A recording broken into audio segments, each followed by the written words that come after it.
ओम शांति। ओम शांति। आज मुरली रिवाइज में हमारे साथ चेतन भाई बैठे हैं और आज बाबा ने खास कहा है कि बच्चे अंतर्मुखी होकर अपने कल्याण का ख्याल करो, अपनी उन्नति का ख्याल करो। और घूमने फिरने कहीं भी जाते हैं आप तो विचार सागर मंथन करो और अपने आप से चेक करो अंदर में कि मैं कितना हर्षित रहता हूँ। तो बाबा ने पूरा इसके ऊपर मुरली चला है कि अपने आप से बात करने के लिए बाबा ने खास आज कहा है और अपनी उन्नति का ख्याल के लिए बाबा ने खास कहा है। बाकी डिटेल में चेतन भाई बताएंगे आगे तो किस तरह हम अपना उन्नति करें, किस तरह आगे बढ़े और किस तरह हमारे अंदर की कमियों को खत्म करें। ओम शांति। ओम शांति। आज 14 फरवरी 2024 की मुरली रिवीजन हम और चिट चैट कर रहे हैं जी। आज बाप दादा ने विशेष अंतर्मुखता जी। अपने में देखना है कि हम अंतर्मुखी कितने रहते हैं। जी। एक अंतर्मुखी होंगे तो अपना कल्याण कर सकेंगे, बिल्कुल। और दूसरों का भी कल्याण कर के निमित्त बन सकेंगे। अंतर्मुखी जब तक नहीं बनेंगे तब तक हम अपने आप की चेकिंग भी नहीं कर सकते हैं कि हमारे में क्या कमी है या हमें क्या आगे करना है। जी। जब तक चेकिंग नहीं होगी तो जो हमारे में कमी है उसको फुलफिल नहीं कर सकते हैं। और फिर बाबा ने कहा अंतर्मुखी का अर्थ एक तो दो प्रकार से होता है। एक अंतर्मुखी है कि अपने आपके अंदर में चले जाना, जी। आत्मिक स्वरूप में स्थित हो जाना, जी। और अंदर की गहराई से अपने आप को देखना। जी। दूसरा अंतर्मुखी है कि कोई भी एक बातें आती है, परिस्थिति आती है, तो उस समय में अपने आप को समेट लेना। जी। ये अंतर्मुखता जो, और अंतर्मुखता जब होती है, अंतर्मुखता मतलब गंभीरता जिसमें आ जाए, तो गंभीरता होगा तो अंतर्मुखी रह सकता है व्यक्ति। जी। नहीं तो जैसे बाबा ने कहा कि अपना कल्याण करना है, अपनी चलन सुधारनी है। जी। और जैसे बाबा ने कहा हर्षित मुख रहना है। तो हमें ये चेक करना है कि हम कितना हर्षित रहते हैं। बाबा बार बार कहते हैं हर्षित रहने के लिए जी, कि हमारा जीवन पूरा हर्षित मुख हो। बराबर। क्योंकि भगवान के बच्चे बन गए, इतनी महान प्राप्ति हो रही है। जी। भगवान स्वयं पढ़ा रहे हैं, सृष्टि के आदि मध्य अंत का ज्ञान हमें है। और सतयुगी दुनिया में राजाई पद पाने वाले हैं जी। इसकी खुशी और ज्ञान जो हमारे में सुदर्शन चक्र का ज्ञान, सृष्टि चक्र का ज्ञान, ये सब जब चलता है तो अंदर में ऑटोमेटिक आंतरिक हर्षितपना आता है जी। तो ये अंदर से हर्षितपना की बात है। केवल ऐसा नहीं कि थोड़े समय के लिए खुशी हो गई या हर्षित हो गए, नहीं। कुछ भी परिस्थिति होती है, कोई भी बात हो जाती है, तो यदि हम अंतर्मुखी हैं जी, अपने आप की चेकिंग करते हैं, तब मन हर्षित हो पाते हैं जी। नहीं तो परिस्थिति के आधार पे अच्छा कुछ हो रहा है, अच्छे समय चल रहा है तो ठीक है, सबका सहयोग मिल रहा है। यदि कोई परिस्थिति आ गई, कुछ बात आ गई, कोई विघ्न आ गए, है ना, चाहे प्राकृतिक तरफ से, व्यक्ति के तरफ से, तो हमारी स्थिति डावाडोल हो जाती है, हर्षित नहीं रहता है हमारा अंदर से मन जी। चेहरे से हंसने की बात नहीं है, हर्षित मतलब हम अंदर से गदगद रहें जी, कि वाह जो पाना था सो पा लिया, वो है हर्षित मुख जी। फिर बाबा ने आज सेवा के बारे में विशेष समझाया है कि लक्ष्मी नारायण का चित्र और सीढ़ी का चित्र, जी, साथ साथ चक्र का भी है, लेकिन 2 चित्र माना हर एक के एक सेंटरों में तो होता ही है। घर में कहो, ऑफिस में कहो, बाबा ने कहा सेवा के निमित्त होना चाहिए जी, ताकि हम किसी की भी सेवा, इसमें क्या स्पष्ट सब आ जाता है। बाबा कई बार कहते हैं ना मुरली में, आप लक्ष्मी नारायण के चित्र के आगे सामने जाकर बैठ जाओ जी, याद आएगा एम ऑब्जेक्ट, हमारा उद्देश्य क्या है जी, ऐसा ये कैसे बने, उनके दिव्य गुण, दिव्य शक्तियां, जी, राजाई पने के संस्कार, सतयुग की दुनिया के जो मालिक हैं, ऐसे दुनिया में जाने वाले, ये सब चीजें याद आता है जी, तो किसी को हम समझा भी सकते हैं और अपने आप को भी चेक कर सकते हैं। इसलिए लक्ष्मी नारायण का चित्र और ये अपना जो सृष्टि चक्र है ना, ये बहुत मानो सीढ़ी और चक्र, इससे क्या होता है कि याद रहता है कि हम कैसे सत्व प्रधान बने, कैसे फिर आत्मा आके तमो प्रधान बनती गई, कैसे कलयुग आया, फिर कैसे सत्युग आएगा। तो चित्रवन थे, गोला, झाड़ और सीढ़ी। हाँ, तो ये बाबा खास समझाने के लिए बोलते हैं। और बाबा ये भी कहते हैं कि जब पहले अपने आप समझना है, यदि जो अपने आप नहीं समझा होगा वो कैसे समझा पाएगा, नहीं समझा पाएगा।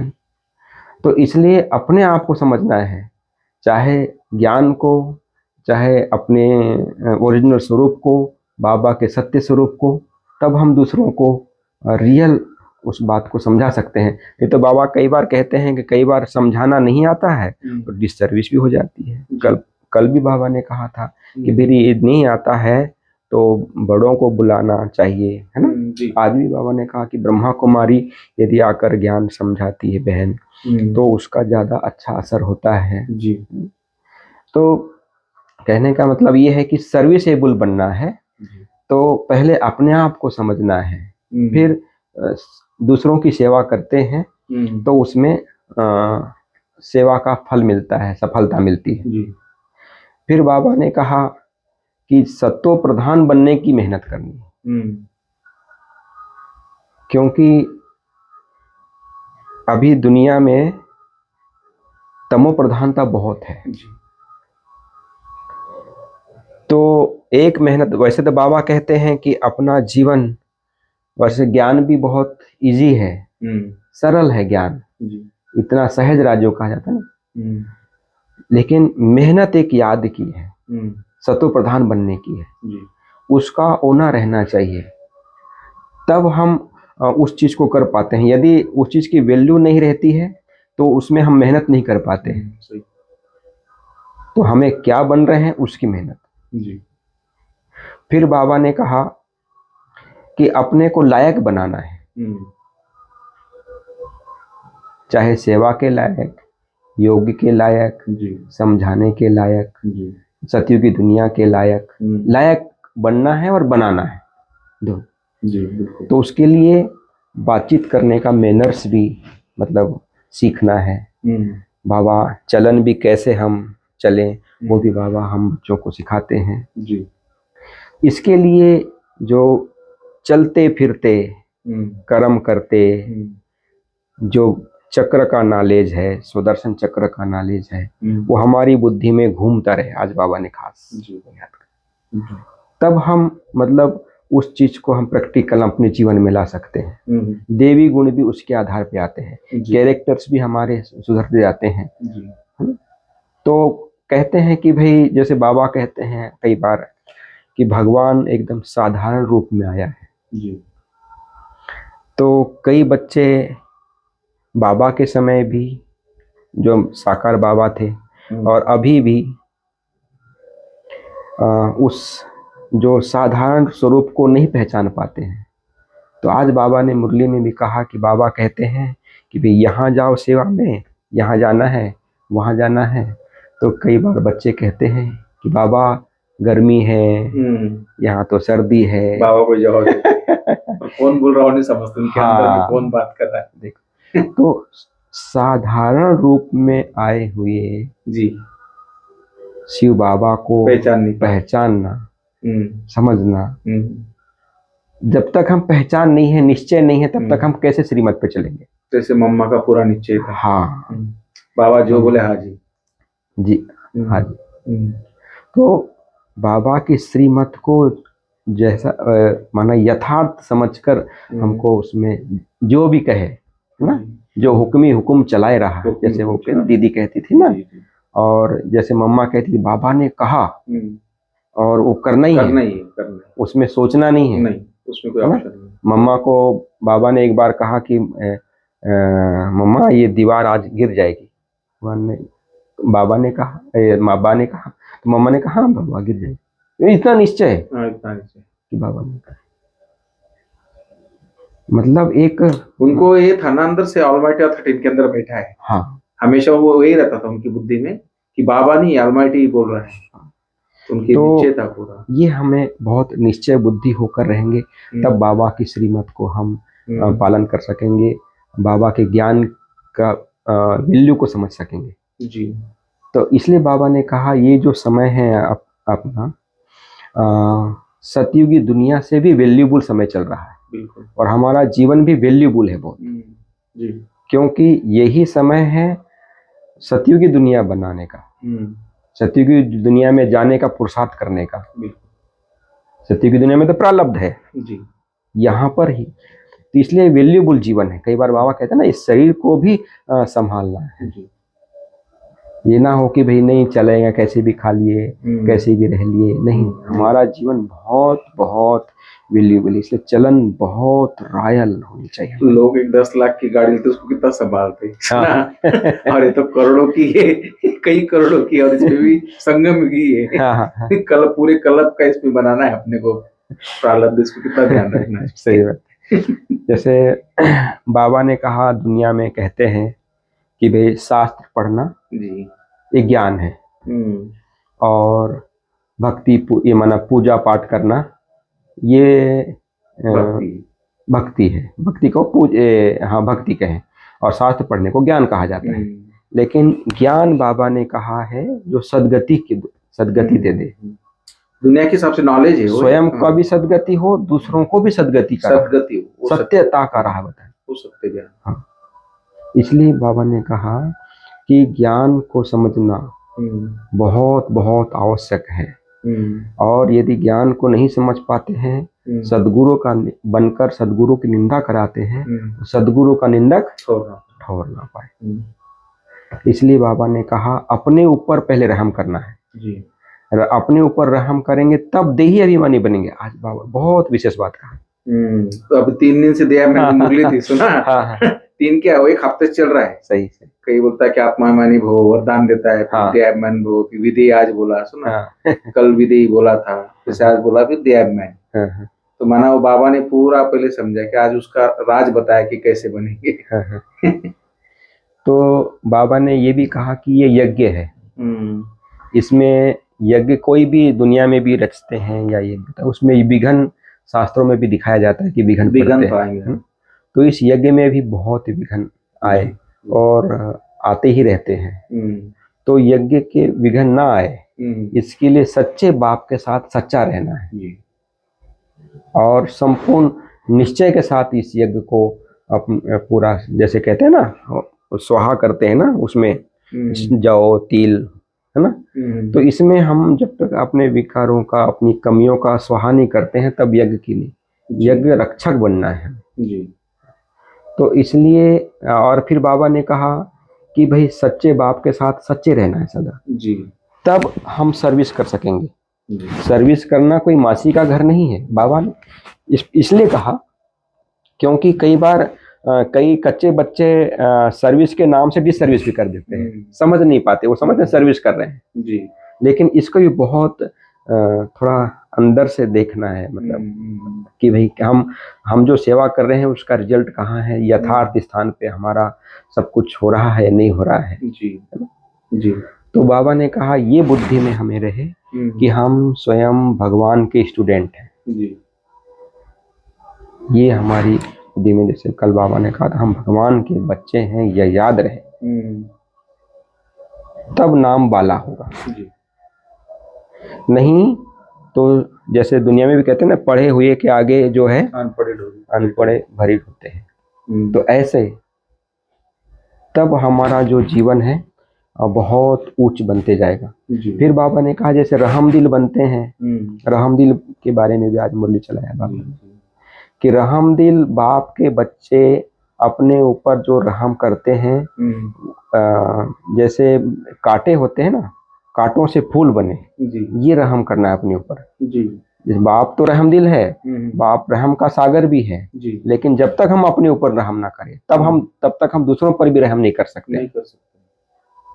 जैसे किसी की कोई कमी कमजोरी देखते हैं तो उससे कई बार ईर्ष्या द्वेष या नफरत भी हो जाती है, लेकिन बाबा कहते हैं और ही उस आत्मा के ऊपर रहम आना चाहिए, ये मतलब रहम दिल बना, तरस आना चाहिए, तब हम उसको पॉजिटिव रूप में देख सकते हैं। बिल्कुल। नहीं तो ऐसा माना जिस आत्मा के प्रति भाई उसे किनारा कर लेते हैं या उसकी कमी ही दिखाई देती है वो व्यक्ति दिखता है, तो इसलिए बाबा कहते हैं बाप जो सुनाते हैं उसको यथार्थ धारण करना।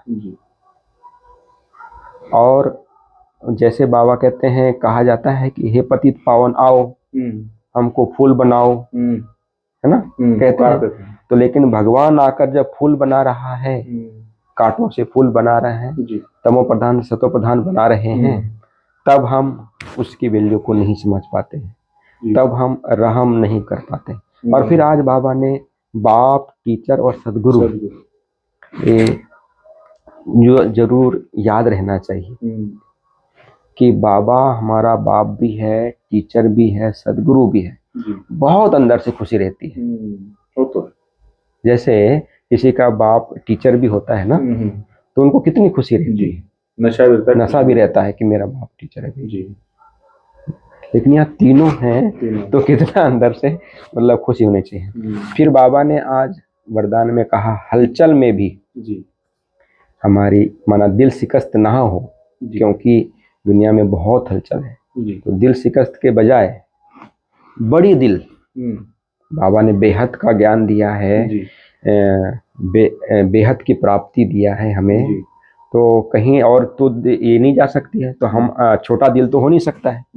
भगवान के बच्चे बनकर भी यदि छोटा दिल रह गया, मतलब उसको कहेंगे मतलब दातापन का भाव नहीं रहा, दाता के बच्चे भी कहेंगे ना। हाँ, तो बड़ी दिल रखेंगे, रखने वाले ही हिम्मतवान बनते हैं।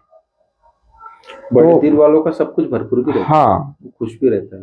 तो जैसे बाबा ने कहा कई बार शरीर हमारा बीमार हो जाता है, बीमारी की देखते हैं, फिर मन भी किसी न किसी प्रकार का हलचल में और तूफान में रहता है, किसी प्रकार का कुछ विघ्न आते रहते हैं, है ना। जैसे धन धान से भी हम माना कुछ विघ्न आते हैं, है ना, प्रवृत्ति का भी विघ्न आता है, हलचल होती है, सेवा में भी कुछ हलचल होती है, तो दिल शिकस्त हो जाता है व्यक्ति। तो दिल शिकस्त ना रहे हमारा जीवन, इसके लिए बाबा ने कहा बड़ी दिल रखो। तब जो है जब बड़ी दिल रखेंगे तो कितना भी कोई ये होगा तो हिम्मत आ जाती है। तब बाबा ने कहा हिम्मतवान बने। हिम्मतवान को ही, जैसे बाबा कहते हैं ना, एक कदम हिम्मत का बढ़ाओ तो बाबा 1000 कदम आ जाए। हाँ, तो हिम्मत रखनी, कोई भी विघ्न आप आए परिस्थिति है, नहीं तो कई बार ये होता है कि मुझे ही, मेरे शरीर को ही, माना मेरे साथ ही ऐसा क्यों हो रहा है, या मेरे शरीर में ही इतनी बीमारी क्यों आ गई, मैं तो इतना ध्यान रखता हूँ। कई हिसाब किताब होते हैं, कितने जन्मों के हिसाब किताब हैं, तो उसको बाबा कहते हैं कि कभी उसमें ये दिल शिकस्त ना हो जाए, क्योंकि ये सब विघ्न और ड्रामा का इतना अच्छा ज्ञान है, कर्मों की गुही गति का इतना अच्छा ज्ञान है, और फिर भी दिल शिकस्त हो जाए तो ज्ञान हमारी बुद्धि में नहीं। तो हिम्मत बच्चे मदद देगा, है ना। नहीं तो कहेंगे हाय क्या हो गया, क्या करूं, हिम्मत हार जाते हैं, है ना। जैसे कहा ना, जो हार मतलब डर जाते हैं। पहले भी जब युद्ध होते थे ना, जो हिम्मत हार जाता था वो हार जाता, और जो थोड़े ही लोग हैं उसकी कितनी भी सेना हो, अगर इनमें जोश है, हिम्मत है, तो वो जीत जाते थे। तो हिम्मत एक बहुत बड़ा है, वो भी एक दैवी गुण है हिम्मत। आज जैसे बाबा ने ये भी कहा है कि अंतर्मुखी के बारे में कि यदि हम किसी की कमजोरी देखते हैं, स्लोगन में कि कमजोरी देखने की आंख को बंद कर लो जी, तब अंतर्मुखी बनेंगे। तो उसके बारे में संकल्प चलता रहेगा ना। हाँ, क्योंकि कोई भी व्यक्ति आजकल नॉर्मल हम यदि स्थिति में हैं तो कमजोरी ही दिखाई देती है। यदि हमारी आत्मिक स्मृति है उसको भी हम आत्मिक स्मृति में देखते हैं, उसकी विशेषता को देखने का, या कमजोरी यदि देखते हैं तो हमारे में भी कमजोरी आ जाती है। तो कमजोरी देखने की आंख को बाबा कहते हैं बंद कर दो। चलो, कितनी बड़ी बात है। तब अंतर्मुखी बने। ज्ञान का तीसरा नेत्र बाबा का एक ये भी अंतर्मुखी बनना मतलब विशेषता को देखना है। नहीं, बाबा कई बार तो ज्ञान के तीसरे नेत्र से देखना। हाँ, ज्ञान क्या एक समझ है। अगर ज्ञान बुद्धि में समझ है आपके पास तो आपको नेचुरल उस आत्मा के लिए रह में आएगा। अगर ज्ञान नहीं तो फिर कमजोरी, इसलिए वो आग बन करके ज्ञान की आग।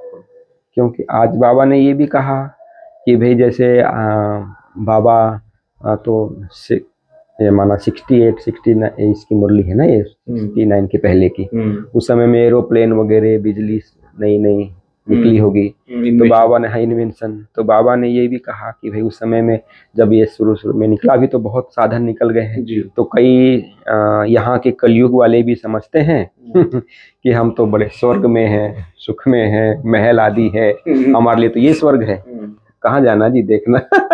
लेकिन बाबा कहते हैं 98 99 में हम सुनते थे भाई, अमेरिका में विदेश में लोग ट्रेन से बात कर लेते घर में, सुना। हम सोचते हैं कैसे बात कर लेते होंगे ट्रेन से, वहाँ मोबाइल था। तो कहना का मतलब ये है 20 साल में 22 साल में दुनिया कि अब वो बेचारों को सतयुग का ज्ञान नहीं है और कलयुग का भी ज्ञान नहीं है, तो वो समझते हैं कि हमारे लिए ये स्वर्ग। सतयुग मतलब सबका कल्याण, सब सुखी, सबकी सदगति, सब सतो प्रधान। या सुख तो क्षणभंगुर है ना, आज सुख है कल दुख है। आज बहुत सारा पैसा है, धन दौलत है, लेकिन घर द्वार में एक दूसरे से ईर्ष्या देश है और लड़ाई झगड़ा है। धन भी किस प्रकार से आता है, आज सुख देता है कल दुख। बीमारी लेके आता बहुत बड़ी, सुना। तो पैसा है लेकिन सो नहीं पा रहा है, खा नहीं पा रहा है, सुना। शुगर इतनी है वो कुछ भी नहीं खा पा रहा है, सामने सब कुछ रखा है, बेचारा खा ही नहीं पाता है, तो ये सुख तो नहीं ना उसके। ये बात है। तो ये थी आज की बाबा की मुरली, जिसमें बाबा ने अंतर्मुखी और सदा सुखी, ये हमें स्लोगन आज विशेष याद रखना है जी। और एक हर्षित मुख हमारा सदा रहे, अंदर से हर्षित पने में हम सदा रहें, ये ध्यान रखना है। और बाबा की यथार्थ सेवा करनी है जी। और दिल शिकस्त नहीं बनना है जी। किसी की कमजोरी को ना देख बड़ी दिल वाले बनना है ना, तब अंतर्मुखी बनेंगे, है ना। और अपने अंतर में सदा अपने सुख स्वरूप में जी। अपनी स्मृति में रहेंगे, तब हम अपना कल्याण कर सकेंगे। ये बाप दादा की आज की मुरली का विशेष सार है। बहुत बहुत धन्यवाद। चलो, ओम शांति। ओम शांति आपको।